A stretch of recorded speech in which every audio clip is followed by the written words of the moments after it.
Hello and welcome to this special podcast in which we put the spotlight on Telangana. I'm your host Sudipto Dey. Telangana began its journey as India's youngest state in 2014. Last year, the government came out with a vision document with net zero pathways to build a $3 trillion economy by 2047, the year India completes 100 years of independence. Telangana is among the select states to have envisioned a net zero strategy in a public document. We reached out to senior IS officer, Special Chief Secretary to the government, Shri Jayesh Ranjan in Hyderabad to help us understand the thought process behind state's net zero vision and what it means in terms of everyday life of an average person in the state. It's a privilege to have you as our guest. Thank you. Thank you very much. And it's a pleasure. And the fact that we could meet you in your office, in your city, that's an added pleasure. Uh, you have been part of the Telangana's growth story from the very inception of Telangana state. As a personal journey, how did a Lucknow boy land up in a city of Nizams? Could you take us through that? I personally find it to be one of the most fortunate things that have ever happened in my life. So, as an IS officer in those days, the procedure was that you could have been allotted to any state randomly. And I could have gone anywhere. But in those days, I was allotted to the combined state of Andhra Pradesh. Okay. Where also my journey was good. Most of my field positions, field assignments were done in rural parts of the state of Andhra Pradesh, where I got a chance to learn quite a lot, contribute quite a lot. And then as I became senior, I moved to Hyderabad. I did some important assignments. And then the new state of Telangana came into being. I was allotted to Telangana cadre, where also my journey over the last 12 years has been very, very fascinating. I worked largely in the IT and industry sector for about 11 plus years. And now I'm looking after metropolitan area, tourism, sports. Was also involved in some very big ticket assignments, which are very flagship, very important for the government. For example, I was involved in the team. Actually, I led the team which prepared the vision document for Telangana, which is called Telangana Rising. So, very satisfying journey. Absolutely. And I think your document itself is fascinating document, and I think Telangana is one of the few states which has a sort of a well-documented pathway for net zero for the next laid out in the next 20 years. And that's a very I'll give you a gist of this document. This is the vision book. Now, if you go through it more thoroughly, you will find that it is broken into three sections. One section speaks about economic development. How will the state improve its economy further? Contribution to GDP, its per capita income, and so on and so forth. And the headline in that section is that Telangana wants to become a $3 trillion economy by 2047. It's also coterminous with the goal which Honorable Prime Minister has laid, that India will become an advanced country, Viksit Bharat by 2047. exactly. And of course, there are lots of details on how will that happen. The second very important section is on social development, which again is in two parts. So one is that there are certain segments of the population which the government wants to provide a special focus on. So there are three segments. One is women, one is youth, and one is farmers. So what will be done for each of them? Again, there are headline announcements. So for women, for example, the bold headline in this document is that in the next 22 years, 21 years now, that is by 2047, 1 crore women will be made crore-patis. So 10 million women will be assisted to become deca-millionaires. So that is the big headline. For farmers, for youth also, there are very targeted kind of interventions.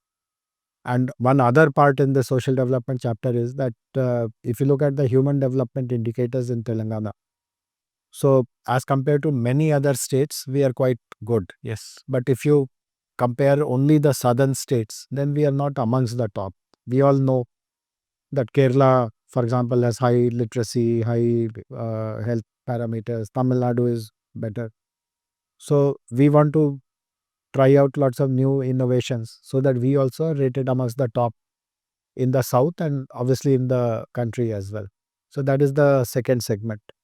The third segment is exactly what you said. The chief minister is very clear when we were preparing a document and some preliminary thoughts were shared with him. He mentioned that whatever you do, we should not compromise on sustainability principles. Okay. We should not do something which harms the environment, harms the ecology.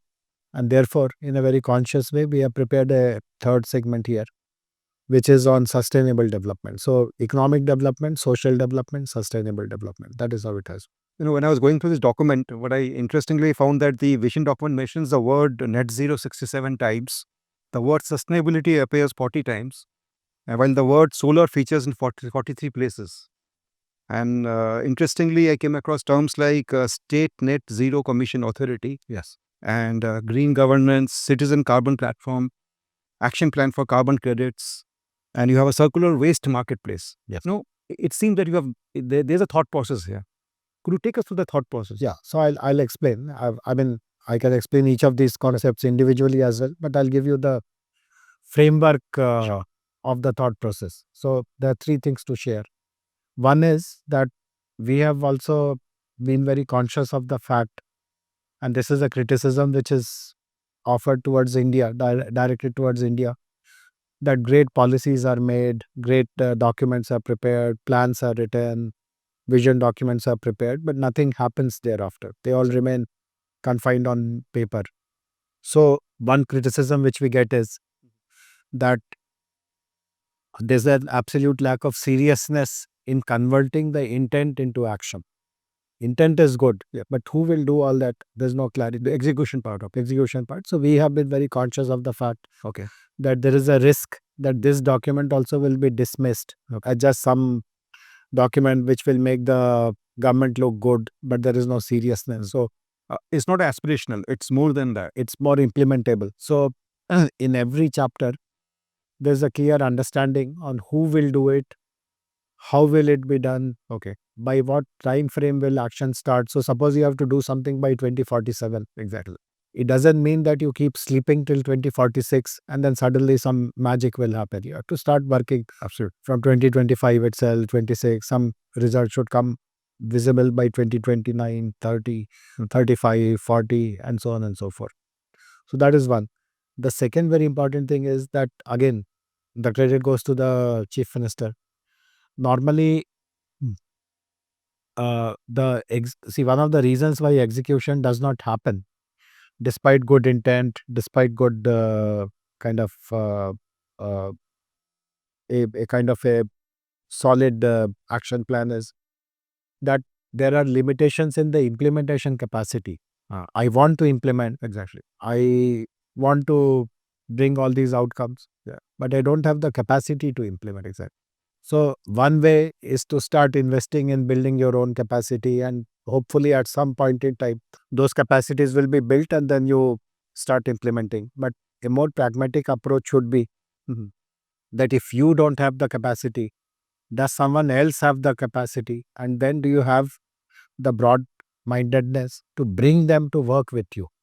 So that is the approach that we have taken, that the government will play some role, not to say that will play no role, but a bigger role will be played, let us say, by private enterprises, by young entrepreneurs, innovators, whom we call as startups, by academic institutions, by international partners. So that is the framework that I will show seriousness towards implementing, because there are gaps or limitations in my own ability to implement. I'll bring the best implementation partners. And I will create governance mechanisms. And again, if you read at some of these things have not been very explicitly mentioned, but I can share this with you. Sure. That all the governance institutions also that you have spoken about, they will be largely outside the government. So, for example, to monitor net zero, let us say that we constitute a 10-member body. I can guarantee this to you, that 9 of those 10 members will be outside the government. There'll be domain experts, there'll be international experts, there'll be institutional representatives, and the government representative will be there just to steer that institution, not to hijack that institution or meddle in the discussions or decision making, just to provide secretarial support or steer that activity. So these are the three important framework issues that we want to intend. We want to implement. Execution will be our hallmark. Our reputation will be built on execution. We know that we ourselves don't have the capacity to implement everything. Therefore, we will bring partners, and the responsibility to ground everything realistically, monitor, guide, provide an outsider's perspective will all be done by independent institutions, bodies, committees, working groups, etc., which will be largely driven by outside experts. So currently, Telangana is around a $200 billion dollar economy, around that. While you're looking at a 3 trillion economy with a by 2047, that is the goal that you have put for yourself. Just to put in current context, India is currently around $4 trillion dollar economy. Now, you've spoken about the fact that you want to make Hyderabad a sort of a net zero services city. That's part of the vision statement. So what does it mean for the everyday life of an average person in the state, in terms of jobs, in terms of housing, energy use, social security? Could you help us understand what does it mean for the average person?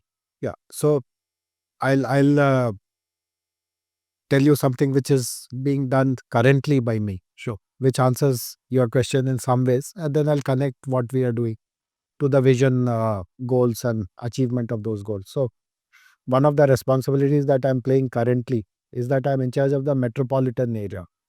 So metropolitan area is the area of the Hyderabad metropolitan area, HMA, as we call it, which is spread over 2000 square kilometers, 2056 square kilometers to be precise. Now, when you look at Indian cities, when you compare either formally or anecdotally, let us say you have to compare a Hyderabad or with a Bangalore, or Hyderabad with Gurgaon, Hyderabad with Pune, Hyderabad with Chennai.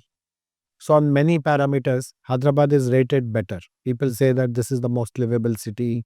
Companies are also coming here. ID companies are coming in big numbers. Most of the new GCCs are coming to Hyderabad, and livability of the city, the quality of life that is offered here is a very important parameter. But at the same time, if you were to compare Hyderabad to world cities, for example, if you were to compare Hyderabad, I'm not even talking about in New York or a London or a Dubai. If we were to compare ourselves, let us say, to a Bangkok or to a Kuala Lumpur or to a Jakarta, or I'm not even saying Tokyo, maybe to an Osaka, we do fall short. I mean, we have to be candid. You can't bluff people saying that this is the best city in the world, and we do have a lot of catching up to do. Yeah.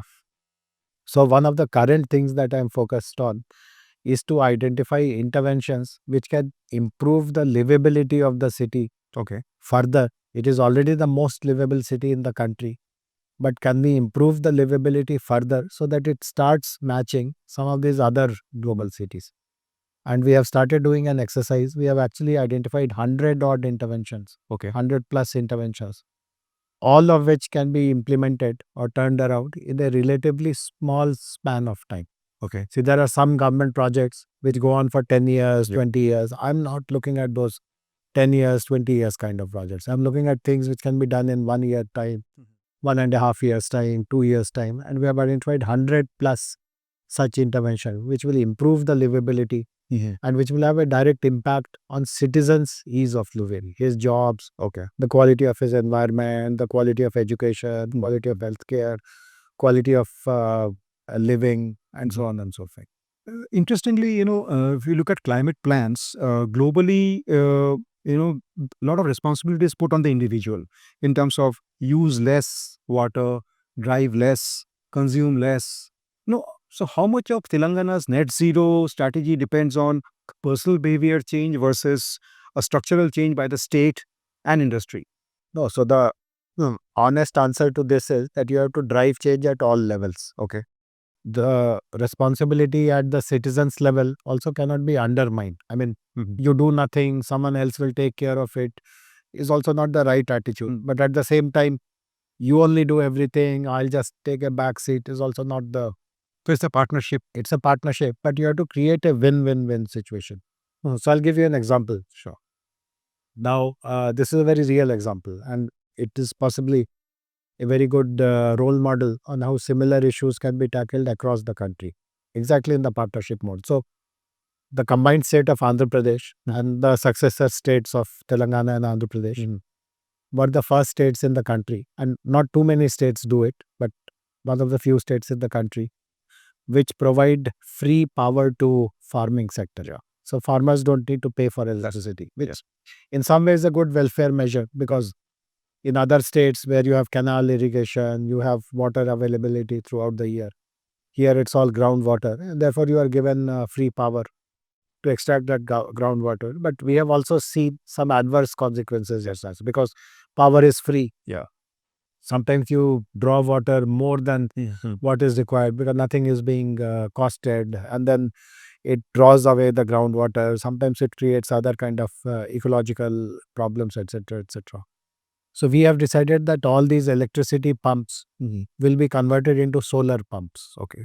But then we found out that for the farmer, it's making no difference. That is also free. This is also free. So why should I bother?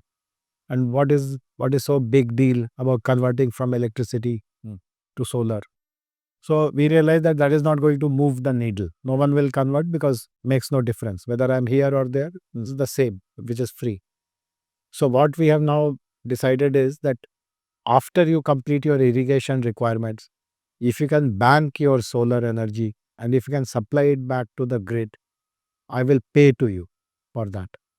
And similarly, there are schemes, international schemes, wherein if you convert something to solar from the conventional energy, you get some climate credits, Yes. which also has a financial value to you. That's right. So I'm not creating that model in which if you shift to solar, not only will you contribute to the benefit of the planet, but you'll also be financially rewarded for it.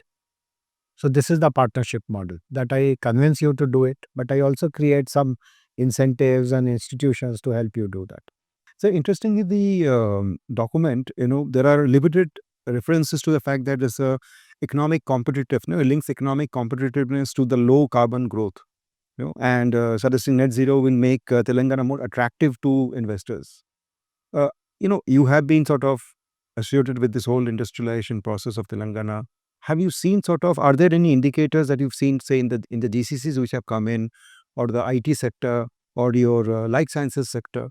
Have there been any sort of influences or indicators you have seen? No. So there has been. So many of the companies who are investing in Telangana today are multinational companies, and many of them have global mandates. So, for example, Microsoft has set up data centers here. Amazon Web Services have set up data centers here. Data centers are huge power guzzlers. They take too much of power. And globally, these companies, Microsoft, AWS, etc., have a mandate to convert their power usage into green. So, just to respond to this kind of a clientele, our current government actually introduced a policy on renewable energy, which is called the Telangana Clean and Green Policy. Okay. Clean and Green Energy Policy. And these are the companies who are going to benefit from it. Okay. So this is a very strong and direct correlation between companies' global mandates to become net zero and the opportunity of the state to supply that kind of wage power to them in an incentivized manner. So again, there's a sort of you build a partnership sort of thing. So we are responsive to the global trends, the global requirements, etc. when we frame our policies and programs. From the urban youth perspective, in general, jobs are the main contact point for, especially even with the climate policy. They are they'll be looking at the climate policy through a job lens. How many of the projected 1.4 crore jobs are linked to this vision of, getting a climate aligned or a green jobs? So we are working on it. In fact, just about a week ago, we were at the World Economic Forum in Davos, where also these kind of discussions happen. And the Chief Minister is kind of thinking of this, that can we become the first state or the first city in the country which starts a green university, okay, where only green courses are taught, which are meant for providing employment for the future. I mentioned to you a while ago that in the social development section of the vision document, there is one segment on the youth. And the headline for the youth is that in the next 22 years, in 21 years rather, by 2047, we will ensure that every young person who is joining the workforce will have the best complement of skills and knowledge, which will enable him to try for the best available jobs in the country, outside the country. Okay. Or if he wants to become a entrepreneur by himself, there'll be no wanting in terms of his skills and knowledge. Okay. We will create a pathway in such a way that right from his primary education to higher education, what he aspires for, he kind of gets that. So we will ensure that pathway is provided to him. And if the future suggests that more and more and more of green jobs are going to come, we will ensure that that is how the pathway is provided. So were there considerations which took place when the document was Yeah, being of course, extensive concept. along with the youth and along with the areas? So the documents was prepared. The responsibility was given to the Indian School of Business. Okay, it's a business school in Hyderabad. And we guided them on what kind of stakeholders you will need to consult, what kind of experts you need to consult. So I can guarantee, because I was myself involved in all the consultation work, that we have consulted literally every possible expert and stakeholder groups. We also conducted a public survey. Okay. Almost 4 lakh plus people participated in our public survey to understand what are their aspirations. So most of the vision document now reflects aspirations of the common people. In terms of for the urban youth, jobs are the main point of contact, especially with the climate policy. They're looking at, what are the opportunities that come to them. The vision document says there will be 1.4 crore jobs linked to this vision, which will come as a result of this whole document. So how many of them are climate aligned and how many are green jobs? Could you give a sense of that? Yes. So a while ago, I had mentioned that in the social development chapters, there's one segment which focuses on the youth. And the headline of that chapter is that in the coming 21 years, from 2026 till 2047, all the youth who are ready to join the world of work or who want to become entrepreneurs, the government will ensure that they get the best complement of skills and knowledge. Okay. So we are creating a very major template on how the youth will be assessed, what is their aptitude, what are they good for, what they should not get into. All that will be evaluated, and then they will be guided into correct courses, and their progress will be monitored, and then they will be attached to jobs. Jobs can be both within the state, outside the state. It can even be outside the country. And of course, those people who want to become entrepreneurs by themselves, they want to set up something else, a separate pathway will be created for them. So I'm very sure that those of the jobs in the future which are related to sustainability, which are green jobs, will be creating a separate track for them. So the youth have that aptitude in them to aspire for those kind of green jobs, what courses they should do. And I can share this with you. This is not a confirmed decision, but our thinking is moving on those lines. In fact, coincidentally, we were in the World Economic Forum just about a week ago at Davos. Exactly. And many discussions happened there on sustainability, on climate change, and so on. And this thought has struck the Chief Minister that we should possibly become the first state or the first city to have a separate university altogether, dedicated only for green courses, which encourages candidates who study those courses to aspire for green jobs, etc. So it will be a demand-driven process. If more number of green jobs come, then we will not be found wanting. We will ensure that students, right from their early days, get the required kind of exposure and understanding, and get the skills sufficient for them to get into those jobs. Absolutely. One concern, and it's a generic concern, especially when you have, this grand vision and you have a long-term play, the issue of political continuity.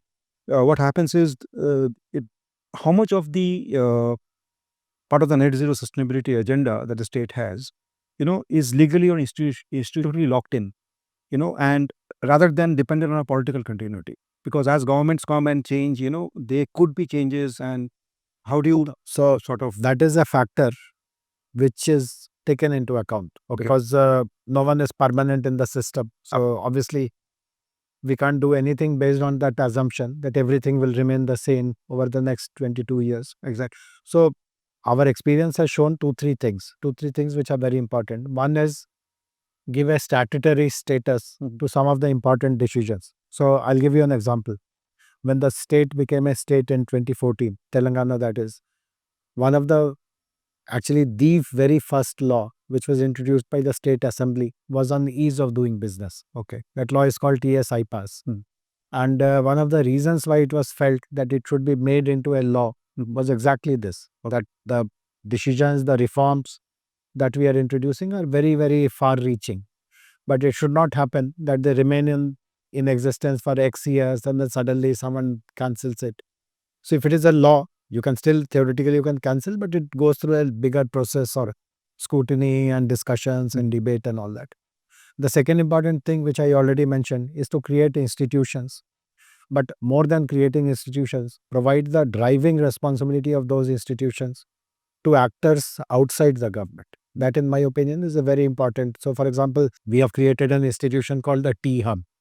It is now considered a national role model, actually a global role model on how a government can foster an innovation ecosystem.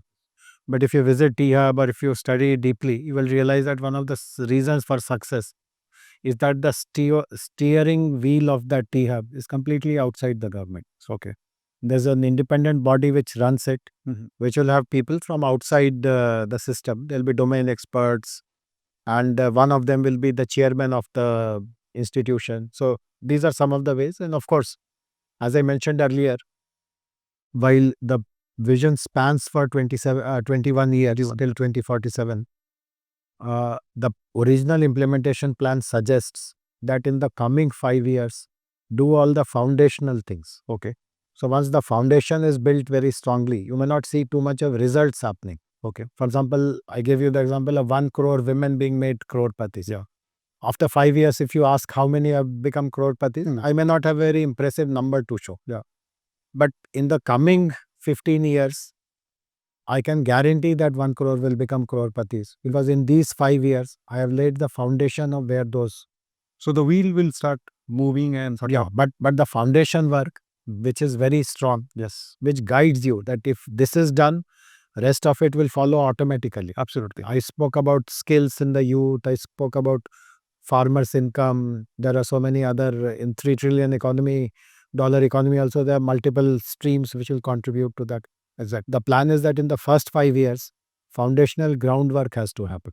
Okay. So the next 5 years, the focus will be on building the groundwork, doing the groundwork. Yeah, and then creating institutions, bringing leadership from outside the government to run those institutions, strengthen those institutions, make them completely empowered and autonomous. And then I'm very, very sure that whatever is the nature, see, governments will change. I mean, that is the truth all over the world.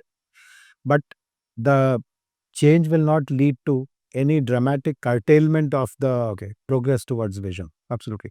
One interesting aspect of this whole vision document was the Bharat Future City. Yes. And it's seen as the first net zero greenfield city. And interestingly, the size is, I think, bigger than Chandigarh?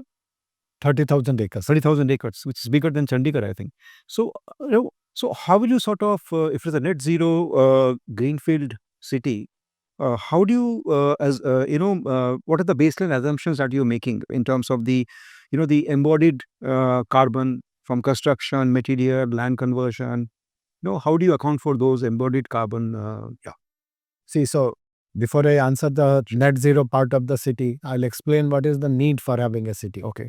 So, as all of us understand, and data also shows precisely that cities are the biggest magnets of growth today in our country. Metropolitan cities, not just Hyderabad, even let us say Bangalore, Bombay, Chennai, Delhi. These are the cities which are driving economic growth. Most of the GDP of the state comes from these cities. Lots of migration is happening.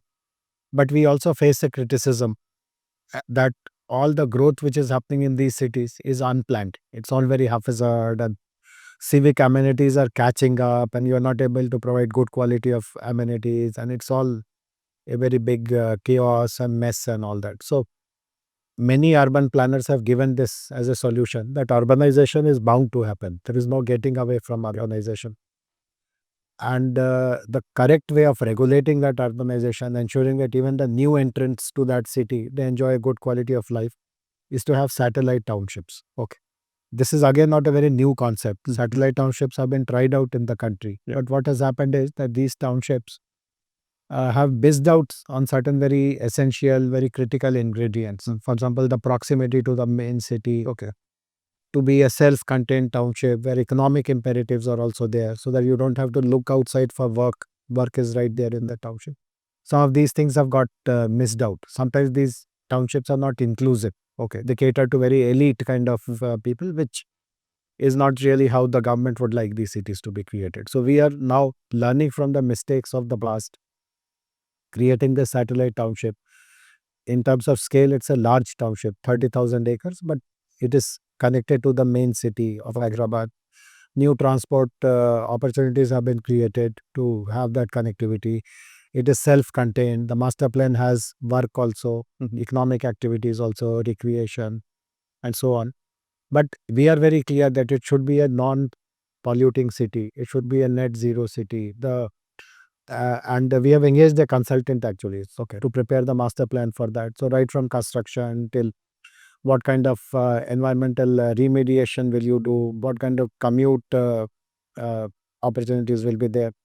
Everything will lead to net zero. The industrial units also, Okay. what kind of power source they will rely on for their power generation. So that is how it will be created. Interesting. This concept of cured, pure, and rare, there's a three zoning that you have done as per this thing, which is basically on your, manufacturing, rural, and semi services. Now, if you are zoning, does it also mean that, first of all, what was the need for, what are you trying to solve? I'm to say, instead of a one size fits all thing, are you sort of looking at addressing individual manufacturing issues, services issues, agriculture related issues? No, I'll explain. So it's a very, very important question. See, what happens is, I mentioned a while ago, Sure. that big cities take away all the attention, Yeah. the entire focus, and states which have big city, like Telangana has Hyderabad, Karnataka has Bangalore, and so on. This also becomes a matter of criticism, that everything is happening only in and around that city, and we are neglecting everyone else. We have also faced that criticism, to be honest. Now, when we were preparing the vision document, and we mentioned that our goal is to become a 3 trillion economy, $3 trillion economy by 2047. One other question came was that who will contribute that $3 trillion? And it could have been very easy to say that we have Hyderabad will contribute, but that is not how the government should work. I mean, the government has to have a balanced understanding of the entire potential of that state. So pure, and rare come there. For the first time ever, typically we have master plans for the cities. Exactly. Here we have the master plan for the entire state. Okay. And we have looked at the geography, we have looked at the terrain, we have looked at the kind of people who live and work there, we have seen their skill levels, we have seen institutional maturity, infrastructure. And we have come to the conclusion that state can be seen from three lenses. Okay. Everything within outer ring road is cured, where we focus on skills and high-tech industries. The second layer between the outer ring road and the proposed regional ring road is peri-urban or pure, where we can set lots of manufacturing. And our CM keeps telling us that we should look at the China plus one strategy. So that entire belt will focus on manufacturing, but it will have scale, it will have skills, it will have infrastructure, it will have logistics, and of course, sustainable way of running industries, industrialization, etc.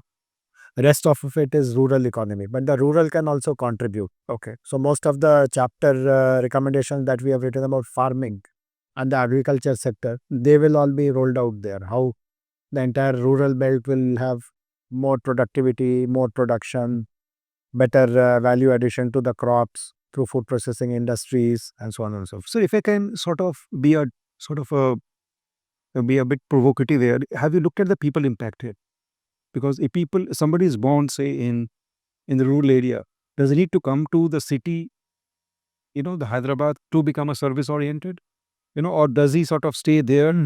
How do you tackle the people impact issue? So, see, I mean, first of all, I completely agree with from where that question is coming. Things will not be so watertight. Okay. That if you are in a rural area, there's no mobility for you. You have to handle the rare economic opportunities or imperatives, and that is how your whole life will be. Yeah. I'm not saying that it will be so watertight, but those who are compelled to live there, can they also do things which are improving their livelihoods, which are creating better incomes? Can they also contribute substantially to the GSDP of the state? Can their per capita incomes go up? So it's not that everyone will migrate. There will be hundreds and thousands of people who will still be dependent directly or indirectly on agriculture. Absolutely. So that is the logic. But in terms of, say, overall, when you look at a net zero roadmap or a pathway, power, energy is a sort of a very important. Have you looked at in terms of, how do you get power? What are the sources of power? Solar you mentioned earlier. Yeah. So currently the state at this level of consumption is self-sufficient. Okay. Whatever we require, we get it from within the state. It is produced here. But obviously, when you are aspiring to become a $3 trillion economy, the power intensity, the power requirement will go up. So, but one thing is very clear, that a majority of the future source of power has to be renewable power. Yeah. And the new policy also, the clean and green energy policy that government has brought out last year, provides for that. It provides for private sector to invest, provide for pump storage projects. In fact, in World Economic Forum, we have, I won't say we have signed an MOU, but at least fruitful discussions happened with a Slovakian company which wants to set up small modular reactors in the state. So alternative ways of generating power will be tapped. Also, sir, the energy transition, this whole transition process that happens as you go into net zero mode. Some of the gig workers, informal workers, they are sort of vulnerable to this transition. I guess there'll be need for a safety net or some sort of a support for. Yes. So actually, we are working with a global organization on this transition to net zero. So which are the industries where workers will be impacted, and how can you start skilling them from now itself?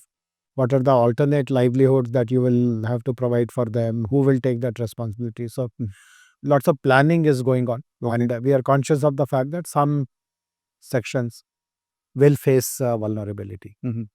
You have sort of, finally, worked in intersection of policy, industry, governance for quite a few years now.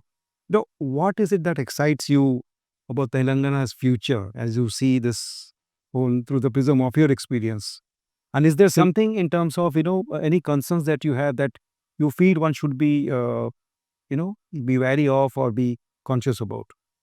See, in the last 12 years, have been very fortunate to be personally associated with multiple initiatives through which we have been able to solve some of the most pressing pain points which people face. And some of these pressing pain points are existing for generations altogether. These are not pain points which have happened last 1 year or 5 years or 20 years. During their father's time, their father's time also, those problems used to be. So the institutional problems. Institution problems, wicked problems. Some of the problems are in agriculture. For example, many of these small and marginal farmers face this reality. Yeah. Cotton is a very important crop here, but every second year, pest eats away half the crop. So how do you ensure that your crop is protected, your productivity is more, your production is more, your incomes are more? And with those higher incomes, you lead better quality life, your children get better education. So many of these problems are related. And today, I'm not able to send my child to a good quality school because my crops don't give me enough return. So there's a chain. So as I said, I've been very fortunate to ensure that many of these pressing problems are finding solution. Technology has played an important role, creating institutional mechanisms to enable the common persons. Some of these common persons Absolutely. live in rural areas, remote areas. They have not gone to school. They don't speak English. They don't know how to use technology. So we have been able to successfully create institutions, delivery agencies, and get people's buy-in also to jointly conquer all these problems. So I, in the last 12 years, feel very happy that a majority of these problems, which people themselves may not have even imagined, that in their lifetimes they can see solutions. We see them getting over. And my vision, my personal understanding of this vision document is that by 2047, the list of such pressing problems which are coming from generations to Generational problems. that will become zero. Okay. That is my hope. Sir, that's a lovely note to end the podcast, and I really wish you and your team all the best on this endeavor. Thank you. Nice talking to you, Shashank. Thank you. Thank you very much.